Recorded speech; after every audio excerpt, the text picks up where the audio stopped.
Hello, welcome back to my channel. So today we are uh, trying to look over for the recursive calls in Java, which is like a recursive calls, which is a method that calls itself to solve the problems for by breaking it down to the smaller sub problems.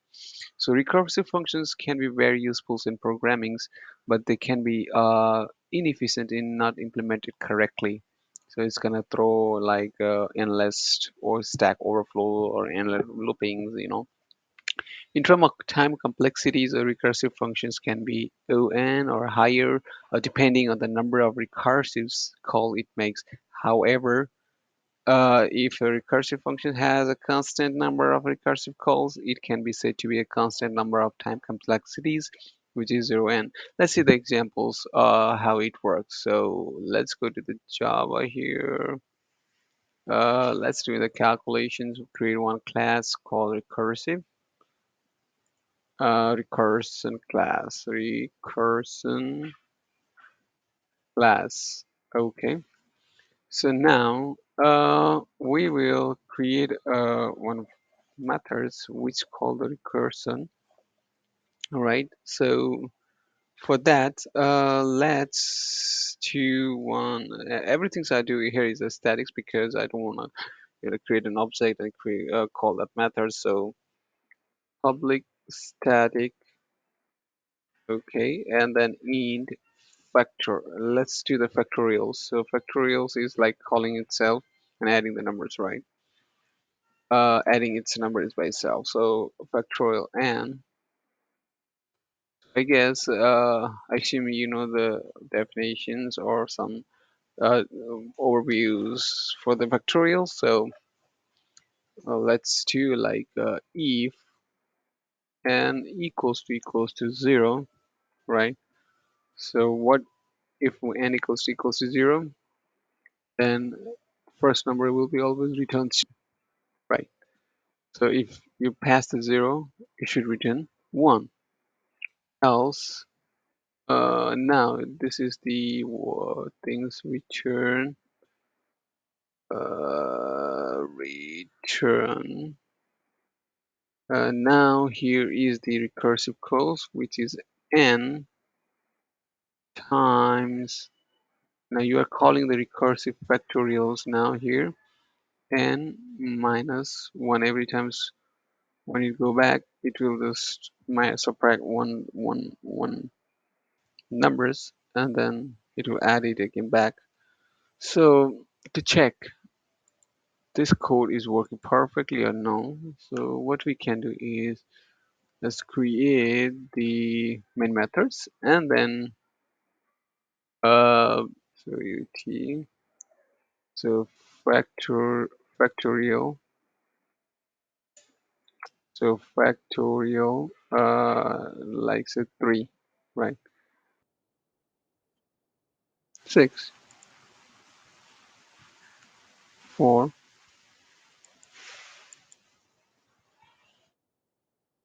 24. Now what it means is this is so 1 times 2 times 3 times 4, which gives to 24. So now let's do another examples in the recursive. Let's say it's like using the recursive calls to add the sum of integers. Using recursive calls, we add the sequence of number.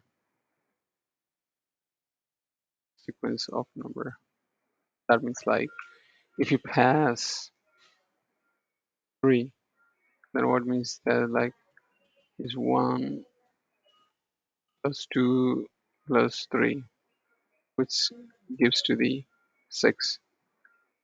Now, before we did factorials doing the multiplications, but this time we will do the by doing the additions. So recursive addition, and this is done in two different methods. One using the formula, and when we're using the recursive.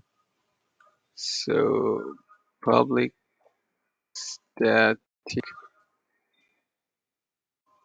static int add sequence number to sequence num. So int a, right? So int a in sum equals to 0, and then if a equals to 0, then return 0 or return.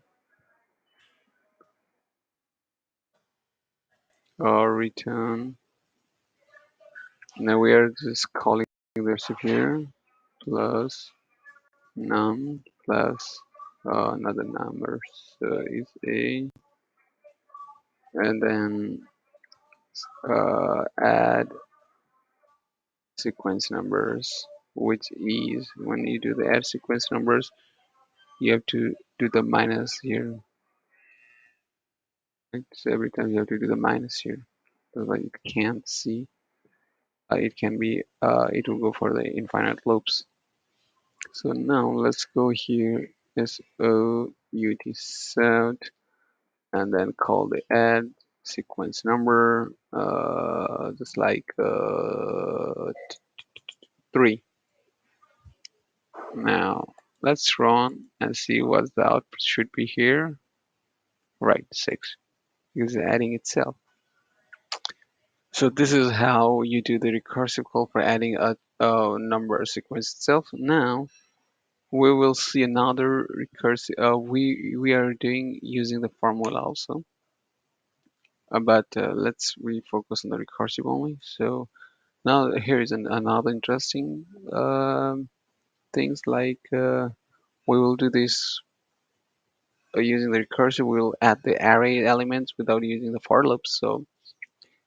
So you adding array elements using recursive recursive without looping, right? So public static int, so add element using recursion.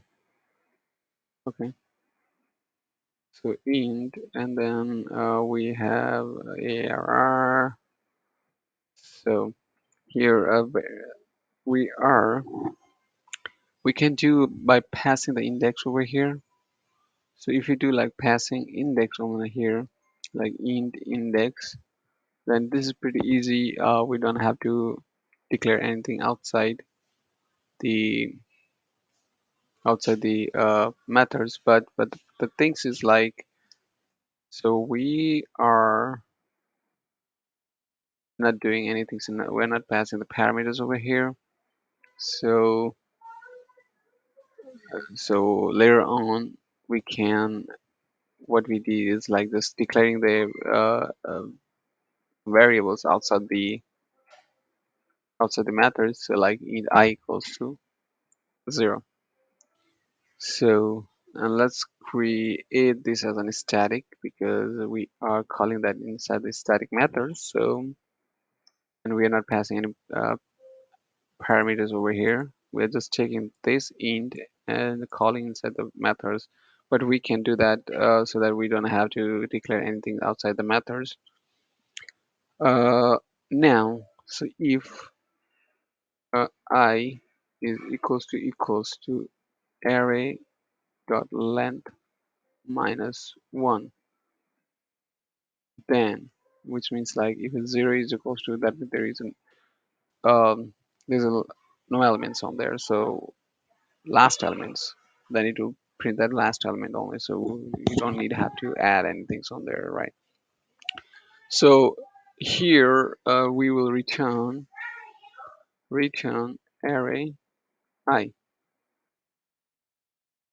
So now else, so if that is not the case, if we have more numbers on there, so we will do something return recursively, that is I uh, minus 1 plus add elements person arr. So before that, since like we have to make the increments of the I, so we will do I plus equals to 1, right? So what happens is this will increase every time the I values, and then it will transfer whole arrays on there.